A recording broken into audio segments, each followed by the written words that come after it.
those marks were? Which ones? The hyphen, the makaf, tells us which syllable gets the accent. So normally in Hebrew, the last syllable of the word or the second last syllable of the word will have the accent. Because the word, so this is the word before it is a very short word, is a one-syllable word. You have a little bit of a conflict here as to which syllable gets the accent in the word yafet. The word, so normally you don't have two accented syllables appearing right next to each other. So there's a concept called nasoga chor, where if you get a short word with an accent, then the accent on the next word is normally pushed to the next syllable. However, in this case, the sof pasuk, the ending of the sentence, is going to in fact trump that rule of nasoga chor, and the accent is going to appear on the yud, on the yafet, not on. So it's not. So normally, if this was not at sof pasuk, at cham v'et ya. So if there was a note on the ve'et, then we would normally accent yafet. But because of the sof pasuk is going to move the accent back to the first syllable, and that's why there's the necessity to put the makaf, to put the note under the yud to tell it ve'et yafet. Okay, but I meant, it's like you were telling, never mind. I meant the hyphen in the hyphen. Okay, so because each of those groupings has only one reading mark under them, right, he specifically put those hyphens in between to tell you that those two words have only one reading mark, and therefore they have to be phrased together. So you have to read them. Welcome, welcome. Thank you for braving the storm. The gloss is interesting because in every other place you would see it spelled Yafet in the English, and yet here he's sticking to what the real pronunciation is. Yes. So words at the end of a biblical sentence will have a lengthening of their vowel sound. So Yefet turns into Yafet. Richie was... Why does it turn into a check? It is specifically to tell you that you're at the end of a phrase. It emphasizes the fact that you've come to a hard pause, either a semicolon or a period. And Yefet wouldn't do that. So Yefet will stay Yefet if it's in the middle of a sentence. And it does sometimes later in the Parsha, it will say Yefet in the middle of the sentence. But why does that make a difference to distinguish whether you're at the end? So you're asking why does the word change, or you're asking why is it convention to do that, or why is it given to us that this is the way that it's done? Yeah. Like to distinguish the end from the middle, why did they change the word as opposed to a period or a... Well, it is an emphasis on the word that ends the phrase, so that you have Torah, which is not written with any marks in it, has to give you clues as to when you have in fact ended your phrase. So the tradition that's handed down to us of the way that the words are pronounced actually give us those ends of sentences and pauses in the middle of sentences, and in fact sometimes hard pauses in the middle of at the end of a paragraph or a stanza. So it is there as part of Masorah. It is given to us. It is a hard and fast rule in Torah. It is what appears always. I don't know that anybody comments on that, but again, I haven't finished learning the Kabbalah section with somebody yet, so I'm gonna not give a full answer yet. But what's interesting is when a person is reading from the Torah and says Yefet instead of Yafet, or Lechem instead of Lachem, Kesef instead of Kasef, they're not supposed to be stopped by the God, Correct. gabbai or by someone in the back Oh, just screaming really? out, because it doesn't change the meaning of the word. It's just the convention that Jeff Right. was mentioning, that the Masorah says that that's the way we pronounce it in that position, but it's still, we know that it's still kesef and kasef still means money, Yeah. right? Or lechem, rachel, bread. Yeah. They both mean money.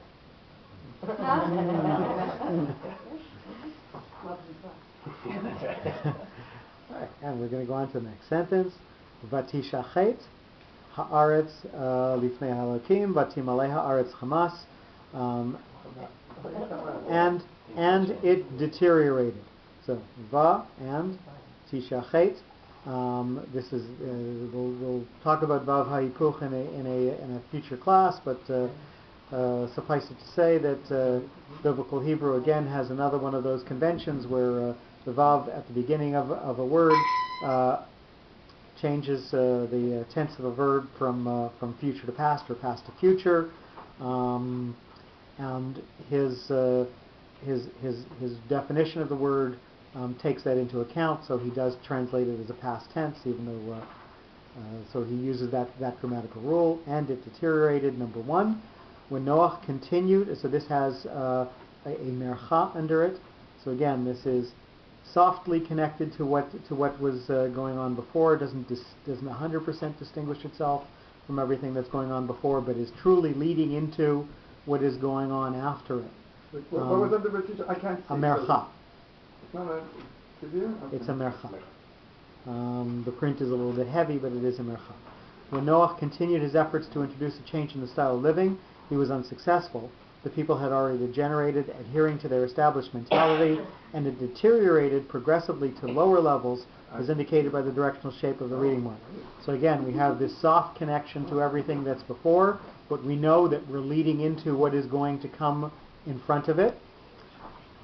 Haaretz, the earth. Number two, crimes were widespread. The earth was packed with offenses and abuse, as denoted by the closing shape of the directional mark.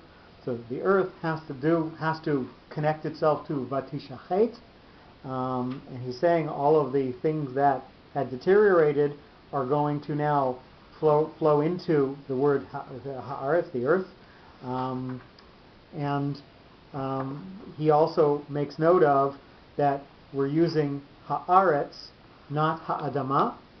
So literally, the concept that he's telling us here is the land contains all of the things that are on it as well, whereas the adama is just literally is a more technical term for the soil, for the dirt.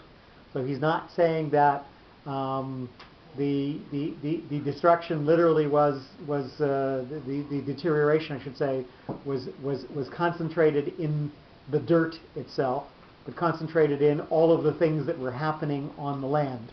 And he specifically feels that the use of the word haaretz, not ha'adama, is conveying that concept. Jeff, but based on what we just said earlier, why isn't it grammatically ha'eretz if it's not at the end of a phrase? Eretz and aretz are often interchanged.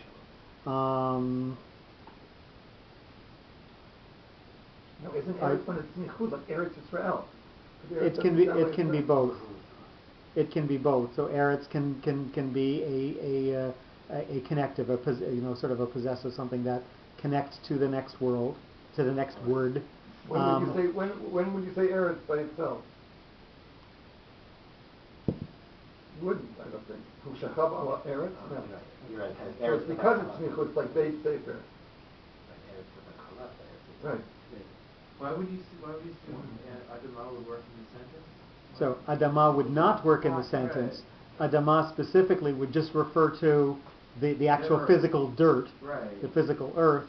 So he's saying that he specifically the word aretz is used, not the word Adama, to give us the concept that it's not in fact the soil itself that's deteriorating, but rather the people and the inhabitants of haaretz that are deteriorating.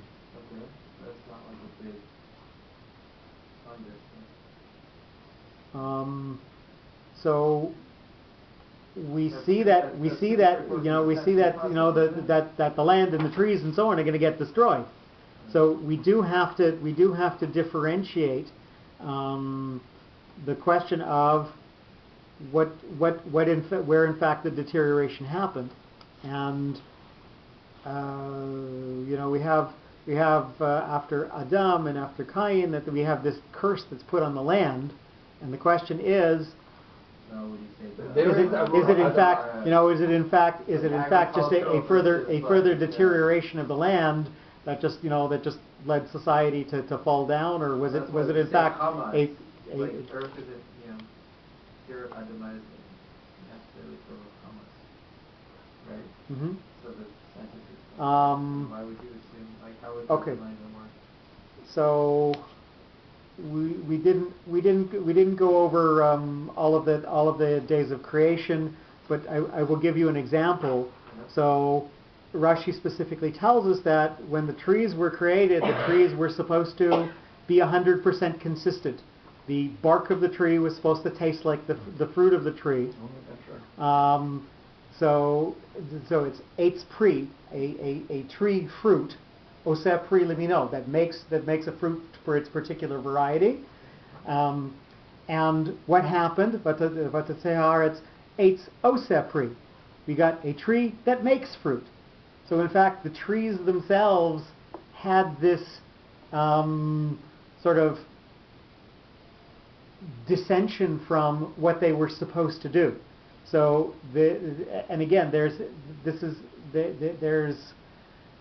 a lot of Kabbalistic concepts that go into what in fact this means, but we see that the land in and of itself can in fact have a deviation from the way that it's supposed to be. So it's not as simple to say, well, how can land be bad?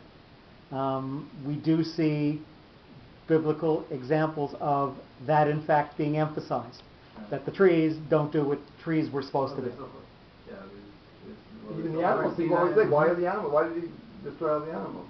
Well, there's a lot of immorality between all the various species of animals. But how can animals be moral? You mean with people? That people use animals? Mixing of species. What? Mixing of species. I know, but we always say that is one of the sins of the generation of Noah. But they don't have Mareh Yaakov Shiur. How can you blame an animal for if he doesn't have Bechira? But their instincts were off course. Or corrupted. Okay, but then their instincts. You can't have it both ways. Okay, we'll leave it. That's it. No, because they have instincts. I mean, how can instincts be bad? God gave them their instincts. Well, it says about the horses also. It's about Russia when it talks about the horses themselves, and it's an interesting part of the way the word is phrased, and actually seems like the horses were going after Jewish people. Jewish people, there are no Jewish people yet. Well, we're talking about Yom Kippur. It's Mitzrayim.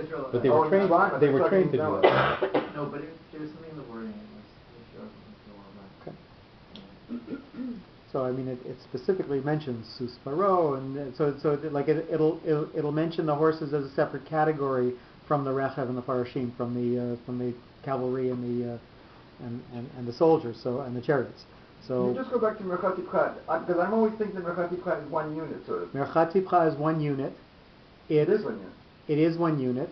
So in singing, in shape, we'll notice again that Mercha is a soft curve leading into something else, so it doesn't completely make itself separated out from the stuff that was before it, like a munach would.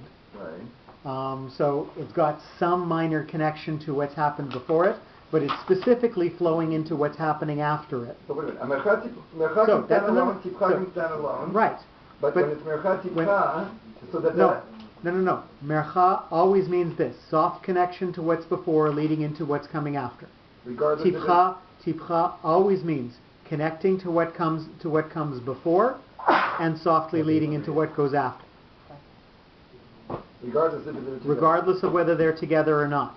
So if they're phrased another way, Mercha sof pasuk, it still means something that is softly connected to what's before, leading into what's going after. Okay? Together. And when they're together, again, it's just this and that. Softly going from what's before, leading into what's coming on, finishing off what's come from before, and not completely disconnected from what's going after. Yes? Got the concept? Thinking about it. So if Merchat Tikva is together, It doesn't change the essential function meaning of a merchan. It doesn't change the essential characteristics of a tipcha, whether they're phrased together or whether it's phrased with something else. Lifnei, for before. Number 3.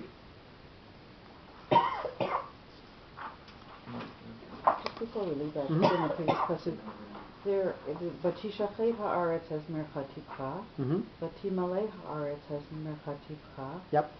And so they are sort of a concept. And then Hamas stands by itself with this straight line. And I So- wonder if this can suggest that the earth, it shows the suffering of the earth as an outcome, that Hamas is in and of itself such a force, such a force in and of itself that it made the Aretz, Vatishachet Haaretz, and then Batimaleh Haaretz, the Aretz became So overwhelmed. I think what we'll do is we'll finish the sentence and then we'll come back to this. Suffice it to say that you'll remember we sort of said that sentences are often divided into a first part with a semicolon after it, and a second part with a hard period after it. The first half often mirroring the second half in concept, with the first half usually being the more elevated of the two thoughts, and the second half being the more lower of the two thoughts. So again, coming back to that first sentence, we have Noach having 3 sons, and this is sort of the more elevated fact that he's got 3 sons who are going to turn into something great and distinct. And then we've got each of them dividing into in a more divisive form, turning into just what they are good at, and not necessarily working together and staying their separate ways. So you've got the more elevated half and the more lower half. And the land is sort of deviating in front of God, and Vatimalei Haaretz Hamas, and so then we've got this reversal of fortune. We've got the land sort of being bad in front of God, and the land was really bad. So we've got the elevated half of the sentence and the lower half of the sentence, again mirroring each other and complementing each other. So we'll see this pattern repeated again and again. Where do you see the lower? So you start with the lower, or you start with the higher first? In general, so we've got a sentence that begins with something, ends with or is broken up with an etnachta, broken up with sort of a semicolon in between, and then we have another phrase that ends in a sof pasuk. And if you try to balance that first half against the second half, almost always you will see that the first half has the more elevated concept and the second half has the lower concept. what do you mean? What does that mean? From The beginning lower- of the sentence until etnachta Yeah. will be the more spiritual or godly representation of something, and Well, in from this case, what do you mean? They're both negative. I don't get the elevated and. it doesn't matter. It's lifnei halakim. The first half, there's still some recognition of more elevated concepts. In the second half, there is so the first half is you're deviating from the infinite, and the second half is that you're doing things that are the pettiest of the petty. So you're poetically mirroring from the first half to the second half, with the first half being again the more high or elevated or refined way of saying something, and the second half being the more gufani, the more gashmi, the more physical way of presenting something. This is a reference to Elohim in the first half, and the second half is Me'aretz. Right? No, the second half is Hamas. You're balancing those two concepts. Right. So number 3, lifnei, for before. The people being introduced. This has a munach. So again, remember munach is sort of a division from what's coming before, leading into what's going to come after it. the people began introducing their own ideas. So again, we have this munach which separates things out from things that are going to go after it. They've got this wall. The people are introducing their own ideas. They're not looking backwards to whatever good things came before them, and force changes on nature, for before it could respond to its own biological rules. The people tried to literally change the nature of the world, is what he's saying, by trying to push things forward based on their own concepts and ignoring what was going before. And again, we're seeing the ignoring what was going before because of the munach, which is a straight wall that separates you out from the things that are before, and then you go forward from that. But it will lead into what is coming after it. Number 4, Ha-Elokim, the God above. Number 4, they tried to circumvene functions and features which were set at creation by the God above, and introduce their own concepts, ideas, and artifacts, as shown by the stabilizing shape of the reading mark. So again, it looks backwards at the word that was coming before it, and it tells you that there is some stability to the concept. So why do we not say Ad Hashem? Why do we say Elokim here?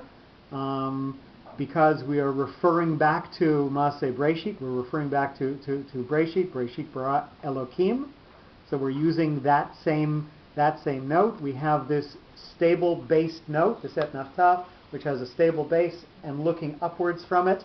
So we're saying that there still was a concept of stability, because we're dealing with Elokim, we're dealing with the laws of creation, but the people tried to separate themselves out, lifnei, with that munach, and tried to introduce things that were new, separate from Elokim, which, not separate, but connected to the concept of Elokim, which is that stability that you had at creation, based on a God above and the rules that he had set for creation. Well, so you're talking about the Nafta, which is Yes.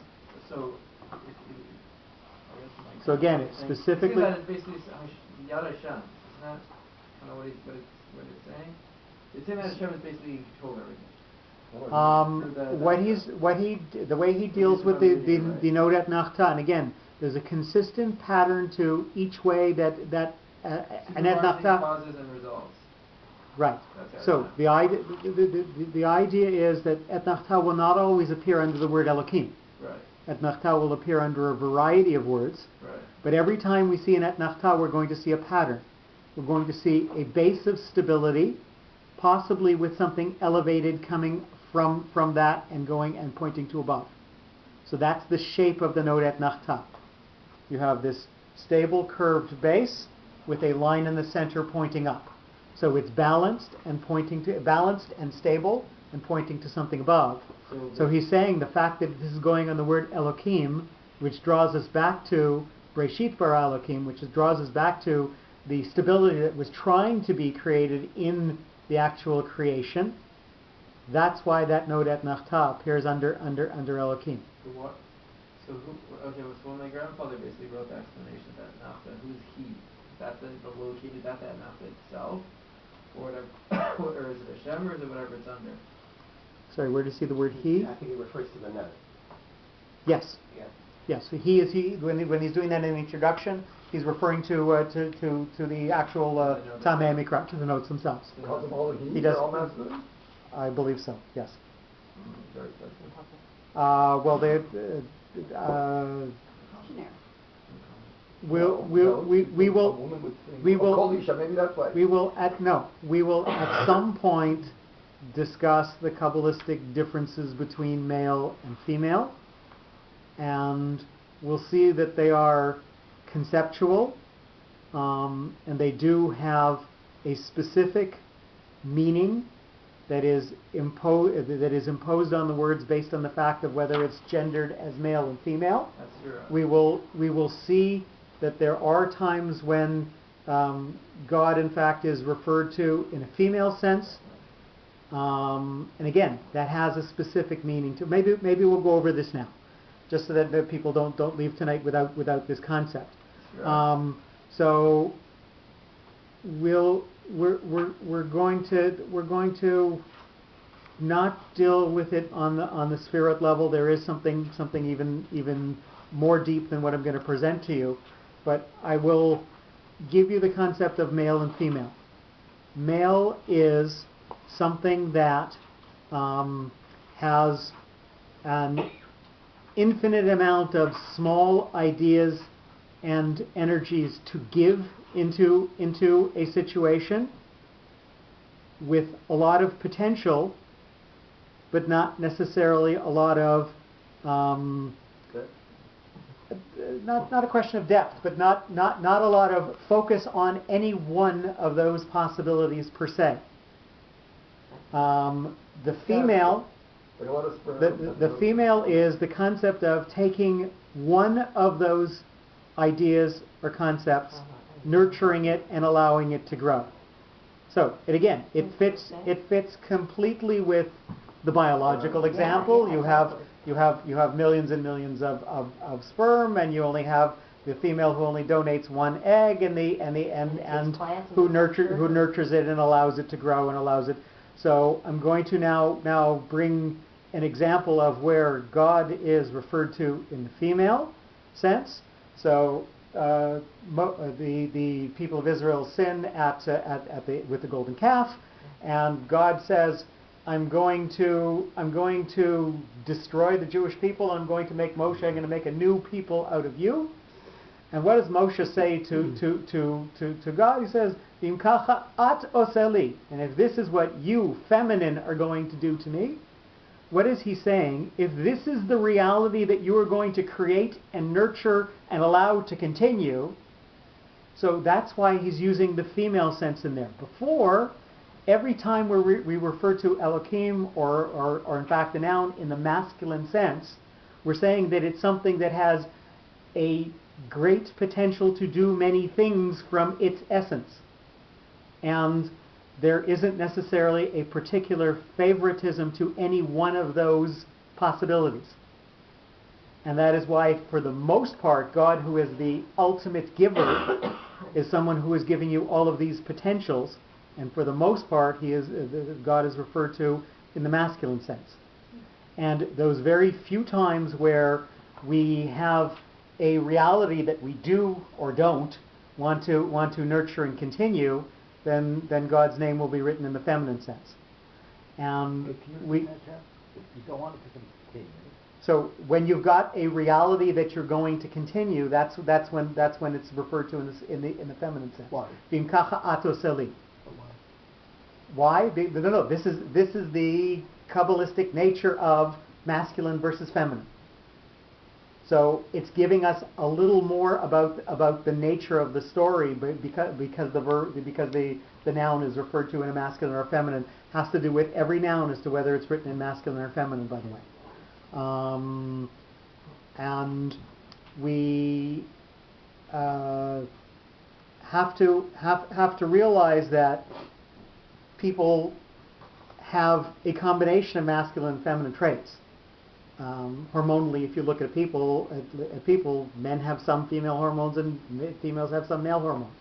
We are a mix thereof, both biologically and in terms of characteristics. We don't. All females are not 100% nurturing all the time, and all males are not so scattered and unfocused all of the time that they can't, finish a concept or finish a thought. But how about God, though? But God. So again, when God is acting in the sense of giving the most potential that he can, and as the ultimate giver, that's most of the way that he works, then it is mostly written in the masculine sense. And it's not accidental that it's mostly written in that sense. And those few times where we have an existence that that is going to be maintained, then we will see the name written in a feminine sense.